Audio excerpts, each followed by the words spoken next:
Okay, video vlog check everybody. Azrael here and we are back again for another vlog. I'll be showing you a vlog, no? Tong vlog na to, na-shoot ko to nung May 2023. At this is in Wabi Sabi Pottery Studio in Pasig City. I think it's sa may bandang Kapitolyo area, no? At na-invite ako dito ni Fujifilm Philippines nung May 2023 to do a pottery and also an activity for the launch of the Fujifilm XS20. So, medyo matagal yung yung gap ng video na to kasi inantay ko dumating yung ginawa kong clay plate na may painting art na gawa ko. This is my painting of my family. That's me, that's Lace, at si Ash, yung anak ko, tsaka si Jackson. So, this is an activity part ng event ni Fujifilm. At si Wabi Sabi Pottery Studio in Pasig, meron silang clay workshop, pottery workshop. So yung mga pottery nila is made from clay. So pwede kang gumawa ng plate, pwede kang gumawa ng baso, pwede kang gumawa ng vase or mug or anything. So may mga workshops sila na you can enroll and try it for an activity for your self-discovery or for mga kids, pwede rin, no? Medyo pricey yung price niya, no? Kasi for the entire package from creating your own plate or mug, ikaw na rin yung mag-design at mag-paint na rin din. So may mga packages sila. Visit their Facebook page. Wala pa Facebook pa sila. Instagram. Actually, wala silang Facebook page. Parang sa Instagram lang sila. Wabi Sabi Pottery Studio at Wabi Sabi Cafe. Nasa Instagram sila. Yung Philippines version kasi maraming ibang klaseng Wabi Sabi nasa ibang bansa eh. Kaya, watch this video para, I just want to share this journal video na to. No? Making this kind of artwork na ginawa ko. Naka-display to ngayon sa bahay namin. May, pinadala to ni Fujifilm sa bahay namin ngayong December. Medyo mahaba-haba yung gap nila. No? I guess baka natabunan. Ngayon lang ulit nila nasikaso. So thank you so much kay Fujifilm for this sending it itong ginawa kong artwork at talagang I super love kasi sa family portrait, no, cartoon style, at i-display ko ngayon to sa bahay. Maganda siya, no? Sabi nung taga Wabi Sabi Pottery, 1 or 2 months sila hindi, mga 8 hours silang binake, tapos parang pinatigas palalo, no? So dapat to mga 1 or 2 months papadala. So medyo naipit siya for 6 months. Pero okay lang, at least dumating na rin din siya. So watch this video and let me know down the comments what you think itong activity na to. Super ganda, no? I really like this. Marami ako naririnig na mga ganitong activity. Even in Sagada, I first encountered this activity in Sagada. At maybe because baka ito yung parang inspiration nila why they created the Wabi Sabi Pottery Studio here in Manila. Which is good na rin din, no? So ayun, watch this video at ayan, kita-kita tayo sa last video ko. Alright?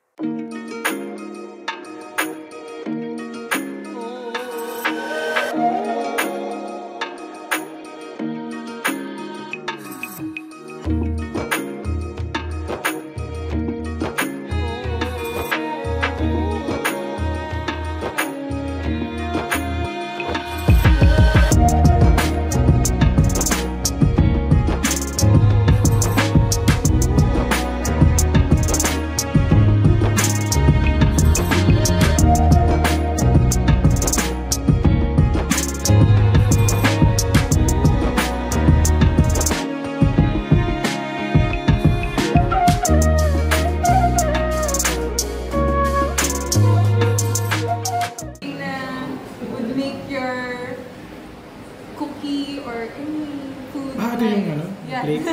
So this is made from clay pala. So it's very fragile. Be careful lang. And then these are your paints. So these are called glazes. So ito, pag naluto na siya, it melts and then it turns into glass. And then yun yung magsiseal sa kanya. Make it food safe. Glass na. Yes. Ilang hours yung pagluto nito? So 3 days, di ba? Okay, so this one, kasi from scratch, we have our clay siya, right? And then once we're done molding it, we let it dry like those for 2 weeks. And then after that, we bake it in our oven for 8 hours, and then after that, 8 hours. one more paint fire ulit, and then 8 hours ulit. So usually 1 month before you get the final pieces. Papadry pa. So, just to add to yung gagawin ko today is papadala natin sa inyo after a month where Yes.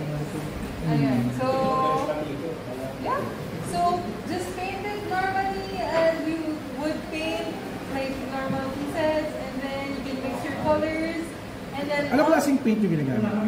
Eto. Ano ba? Okay lang yan. Walang no pressure. Like anything. Parang gawa ko Voltes 5 eh. Yeah. Ibenta ko sa online. Mag-baby more tayo sa Windows. Battery yun. Yeah. So we can mix your colors. We have test styles here. Kasi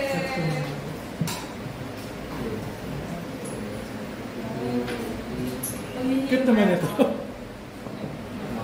ayan. So these are your test styles. Kasi right now, medyo light yung colors niya, right?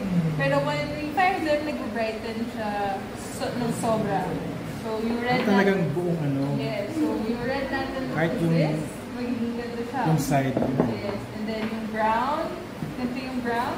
And then magiging ganda siya. So it's like chocolate na. Ayan. And then you can also draft muna. So you can use a pencil to draft your design. And then pag na-fire naman siya, Napaka-online ng hindi siya pattern. makikita. So, yeah. Let me know if you have any questions.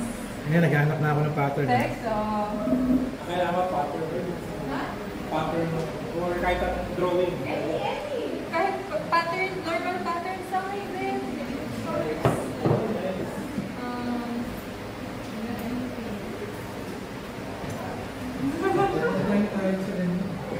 Art, Gawin na lang natin. art attack pala to eh. Art attack. Simple lang. Color wheel. Color pwede rin, para colorful. Or yung iba, gagamitan nila ng, so meron kami toothbrush here, hindi ko gamit promise.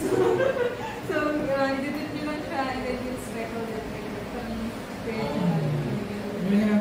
Mamamis, Oo, pwede rin yan. Nadabit natin. Spray. I can get you aprons and ones, pero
Finish.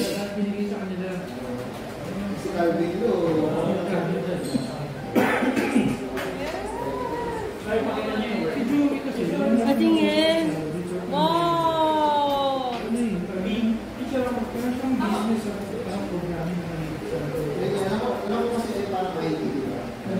Nasa bahay, display na lang sa bahay. Tapos, usually nagka-travel siya. So, napanood yun na yung video, no? So, thank you so much guys for watching it. And if you want to try this, go to Wabi Sabi Pottery Studio in Pasig, sa libad ng Kapitolyo, to have this one-of-a-kind artwork na gagawin nyo. Alright, so that's it guys for our video. May not yet the last for the year 2023. No? Marami pa akong backlog dito. Marami pa tayong pasabog for the upcoming 2024. Abangan nyo rin din yan. So, alright guys, so thank you guys for watching. So, don't forget to subscribe, like, and comment. And I'll see you guys at the next video, vlog, adventure. Alright, ang ganda nito. Parang gusto ko gumawa ng mga ganito, tapos papamigay ko. No? Sige. Alright, see you.